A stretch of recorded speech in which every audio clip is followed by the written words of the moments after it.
Hey there, welcome to LSAT Demon Daily. I'm Eric Johansson. That's Nathan Fox from LSATdemon.com and the weekly podcast Thinking LSAT.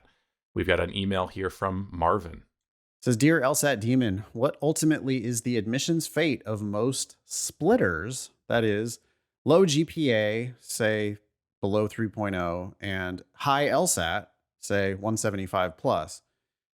Holding other variables constant, like personal statements, LORs, resumes, are splitters significantly disadvantaged in the applicant pool for top 14 law schools? Should splitters even apply to such law schools as Harvard, Stanford, and Yale? What are your thoughts about splitters who hope to earn excellent 1L grades after matriculating to a law school with a full or near full ride scholarship and transfer to a higher ranked school? Okay, so that's a totally separate issue. I mean, You're talking about, could splitters do that? Well, splitters could do that just as well, I think, as anybody else. In fact, maybe better, because they don't know how you're going to perform in law school. They see your bad grades and they go, oh yeah, I'm kind of worried about this one. And so, but I mean, by the time you're transferring with great, I mean, that's by definition, you have to just kill it in law school if you're going to transfer. So we'll talk about that transfer the transfer issue a little bit by looking at the 509s. And I don't know, where do you want to start with splitters? Yeah, well, I mean, let's talk about splitters' chances at top schools. Okay. There's different flavors of splitter, right? Marvin asks about low GPA, high LSAT splitters. Yep. But specifically, Marvin says low GPA, like 3.0. Okay. That is, I think, realistic. Like, that's a long shot for top 14 if you just look at the numbers of who's getting in. Do splitters get in? Yeah, absolutely. But I think we have to set a lower range on what we're talking about for GPA. Not to say that some 3.0s don't get in, but that is quite low for the top schools. Quite. Yeah. Yeah. I mean, we built a tool where everybody can find this data. It's at lsatdemon.com/scholarships. I want to play around a little bit with Marvin's numbers. Marvin said, hey, with a 3.0 and a 175, what would my chances be? And yeah, by default, those chances, they look pretty bad. The estimator, if you put in 3.0 and 175, it's telling you that scholarships are, it's not an admissions predictor. It's just a scholarship predictor. And it's for most of the schools in the top 14, it's telling you that you're not likely to get any scholarship at all, which we take as, well, if I'm not getting any tuition discount, I can't go to that school anyway. So I think it's really pretty unlikely. Yeah. I'm just looking. Go ahead. As long as we're talking about Yale, I'm looking at Yale's page on lsd.law. Yeah. And specifically at their admitted student data, which is self-reported for last year's cycle, 22-23. Yep. And of the self-reported data, the lowest GPA is a 3.58 with a literal 180 LSAT. At Yale. Yeah. So the bottom of the top 14 is UCLA right now. Changes all the time.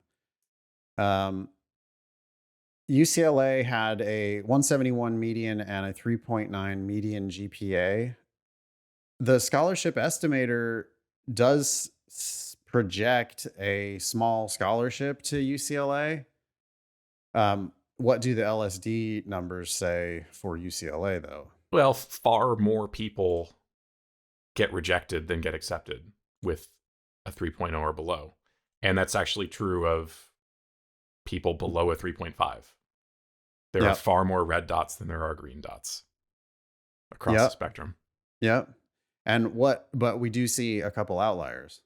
Sure. Yeah, there are people with acceptances, self-reported acceptances, self-reported in the twos. Yeah, I see a 2.4. Uh-huh. I see a whole lot more people getting denied with splits like that. But I do see a 174 2.4. I see a 171 2.9. Clicking through to their profiles, it looks like they're all URM. Okay, interesting. And that's self-reported Yep. information there as well. Okay, fascinating. So how would you make the decision if you were Marvin? Let's say you did have 3.0, 175. How would you decide which schools you were going to apply to? I guess you would. It seems like those LSD.law pages are pretty useful if you can look through and get a sense of. You have to trust the self-reported data, I guess. But if it does look like those are all URM self-reported, then probably that's kind of how it works. Yeah, I think, well, so when I was deciding on my list of schools to apply to, relied on LSAT Demon Scholarship Estimator, plugged in my numbers, tried to get a range of schools that were likely to offer me a good scholarship. Yep. 1 or 2 reaches, a couple schools that I considered safe, which I end up getting waitlisted at because of yield protection. Yeah. But also looking at the LSD.law numbers to see, hey, where am I on their admissions graphs? And then also there is some self-reported data on LSD.law for you can look up the list of accepted students and kind of filter or sort by GPA and LSAT and try to see, hey, people in my range, what kind of scholarship did they self-report?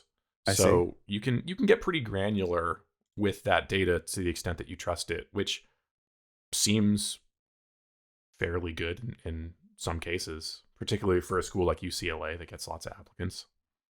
I think the key is still apply broadly. Yeah, that for sure. I would say get, make sure you really are maxing out that LSAT.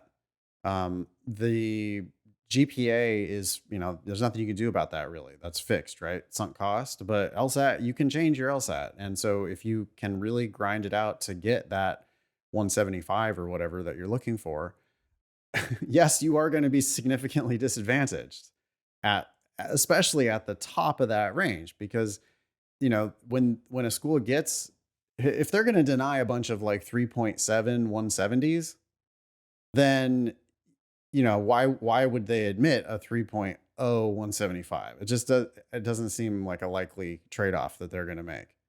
Yeah. And I certainly don't think they're going to do it for scholarship money. URM could definitely change that. I think, especially at the highest tiers, I think that might make a big difference in the price that the schools are willing to charge. Yep. And again, you never know until you apply. So I think you should apply broadly with the best LSAT you can get, and then weigh your offers. If you end up making a decision like Eric did this last cycle, Eric just decided that none of the offers were worth it for him.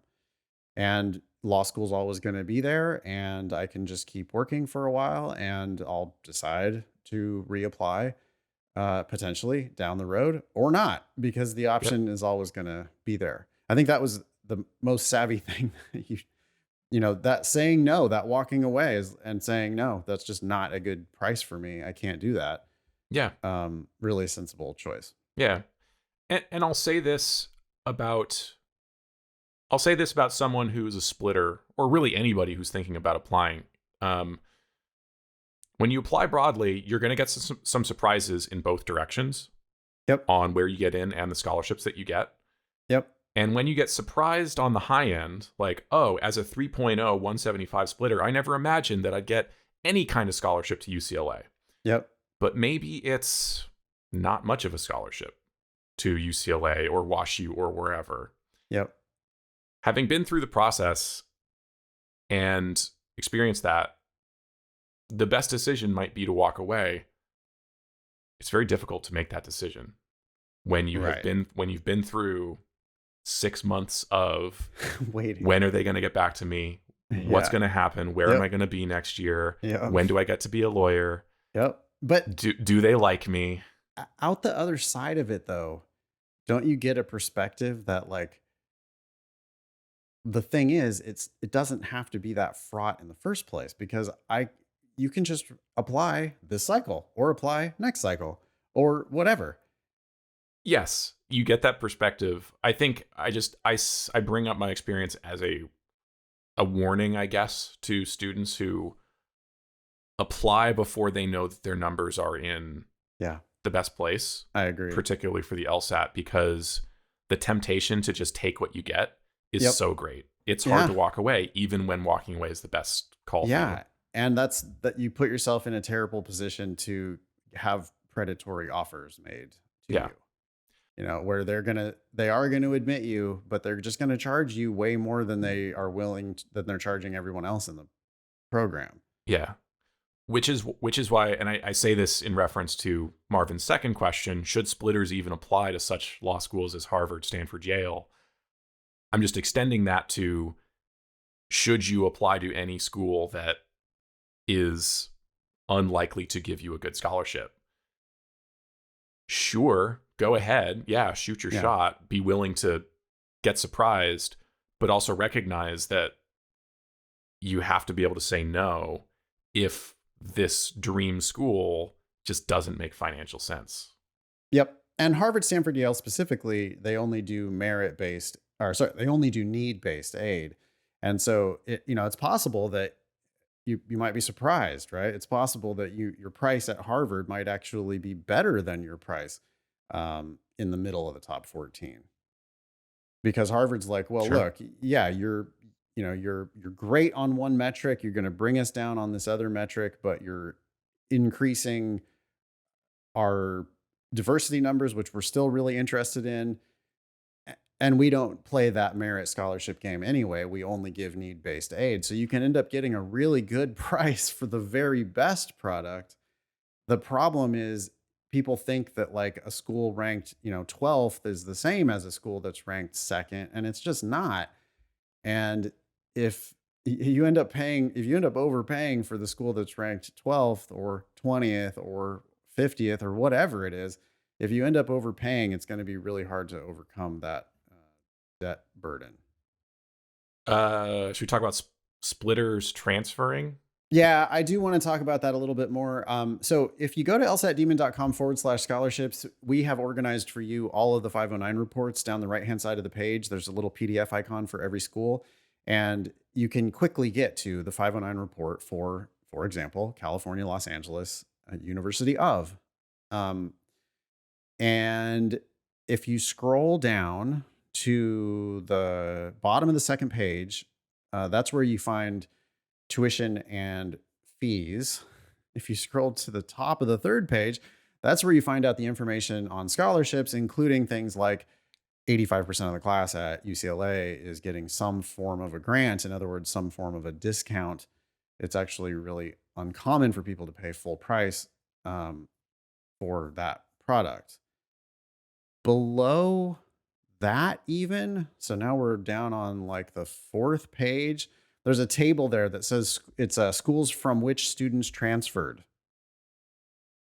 So what was the stepping stone for UCLA? UCLA, by the way, let me see, it has a total of 1,038 in the full-time program. If we divide that by 3, we assume that their 1L class is, and there's a little bit of attrition. So their 1L class is probably like 350 to 400 maybe. Mm-hmm.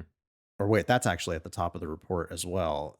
Oh, wow, they had a smaller class this year. They enrolled 273 from the applicant pool. But how many transferred in? Well, 1, 2, 3, 4.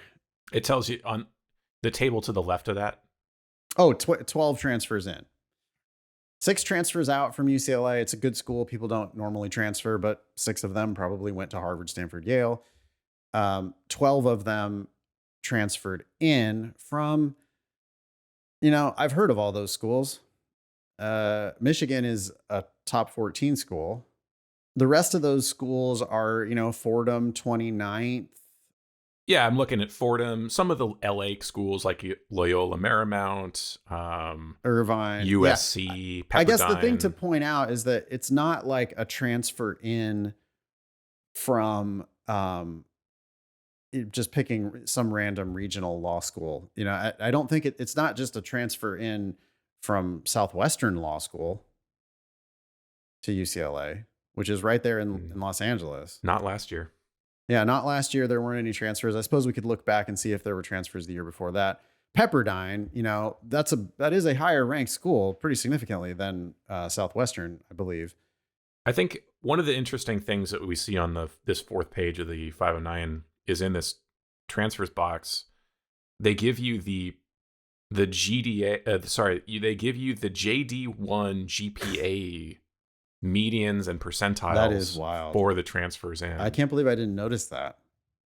And you can see that the median transfer GPA of to the UCLA 12 who transferred in was a 3.96. Holy shit. And that's not easy in law school. It's hard to get A's in law school. Law school usually is going to have a curve around a 3.3. So the most common grade the median grade is a B+. So you're talking about the cream of the crop at BU, Fordham, Michigan, USC, who are the ones who are transferring into UCLA.